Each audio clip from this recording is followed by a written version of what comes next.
All right, I like using my fancy microphone because I get autistic like that, but I think this is the best time to do Ouch My 30s. I'm on my walk home from a bar in Tampa, where I currently am, and it's Halloween. It is the ghouls evening, the spooktacular, as some might say, a conflagration of the dark arts, the evil spirits, the more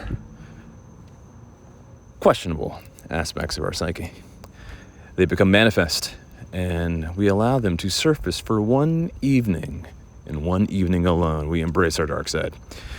But you guys know me. If you listen to this, you know that this podcast is about embracing your dark side every single day. Why did I come down here? For a few reasons, not many. It's always very simple with me.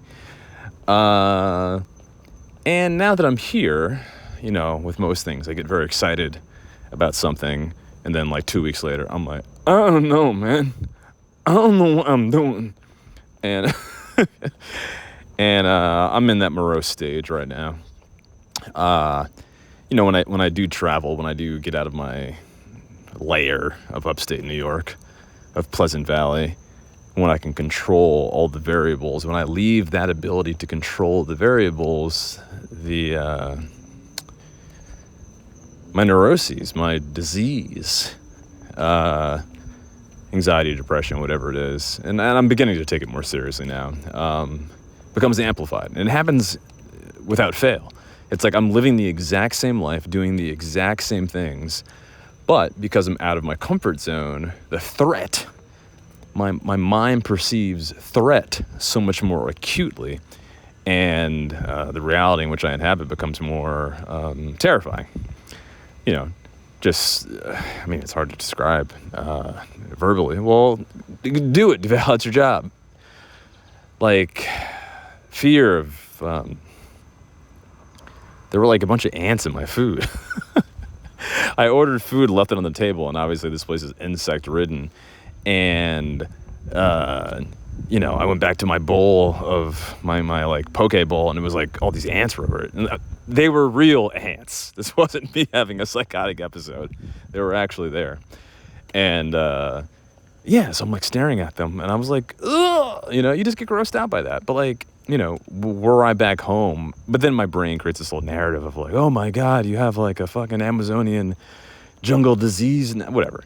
I don't think I ate the ants, but they were in it because I left it on the table. So anyway, that's just a snapshot into what an anxious mind looks like. And then your whole day is ruined because you're just constantly replaying that episode over and over in your mind, in your dumb brain, in your broken dumb brain. So again, when you're outside your comfort zone, and mind you, I'm dealing with actual gastrointestinal issues. Eosinophilic esophagitis is something that I suffer from. Can't believe I said that correctly.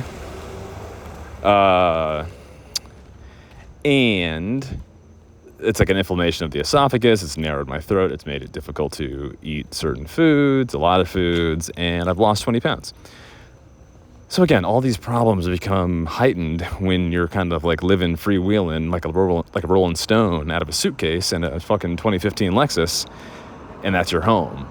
And your cortisol, it's this beating, pumping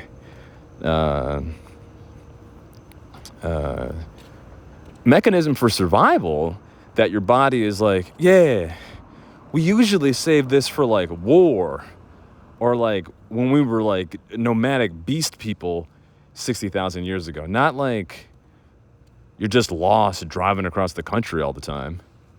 So it's been interesting.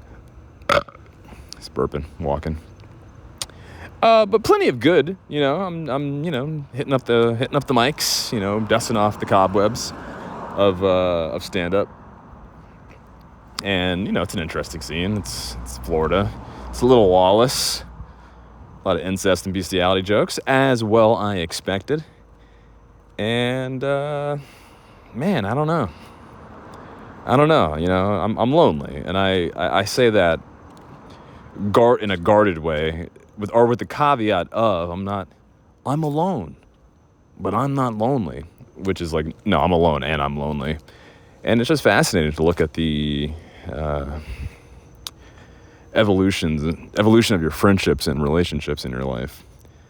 And, frankly, I'm okay with it because, like, I don't have these close connections that I used to have with a lot of people in my life because I am growing and they are growing or changing. And that's okay. And it's like, unless people in your life are also growing in a meaningful way, it's like they're likely not going to stay in your life. So that's all right. But practically and pragmatically, I'm alone.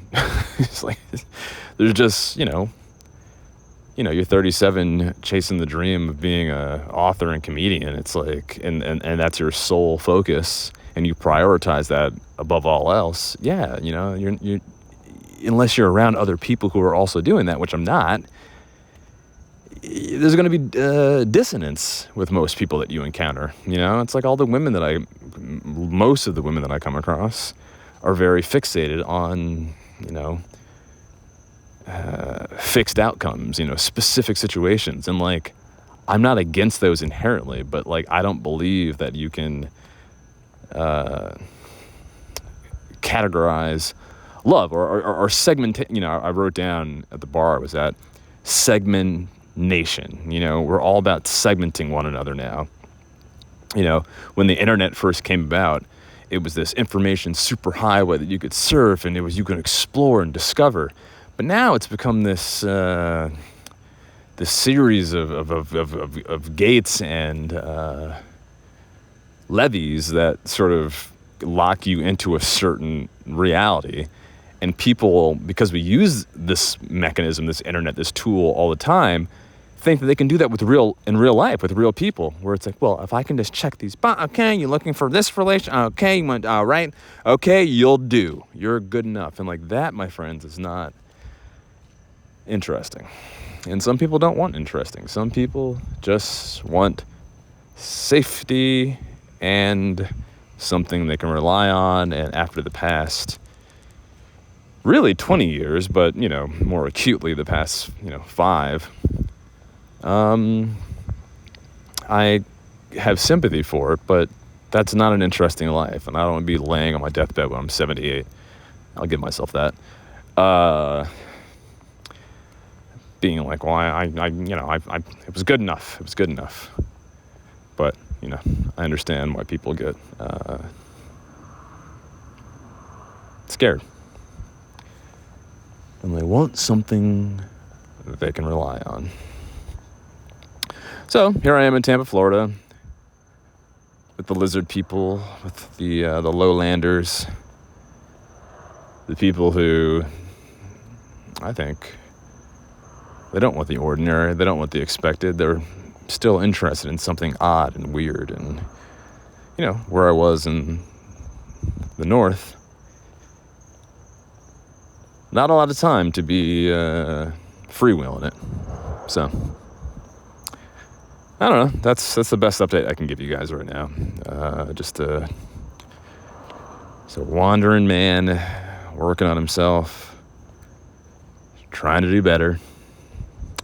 And, I am in many regards. Still plenty of work to do, still so much work to do, and it's tiring. But,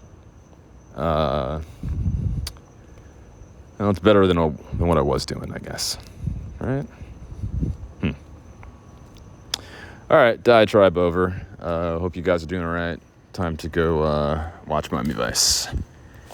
Ciao, babe.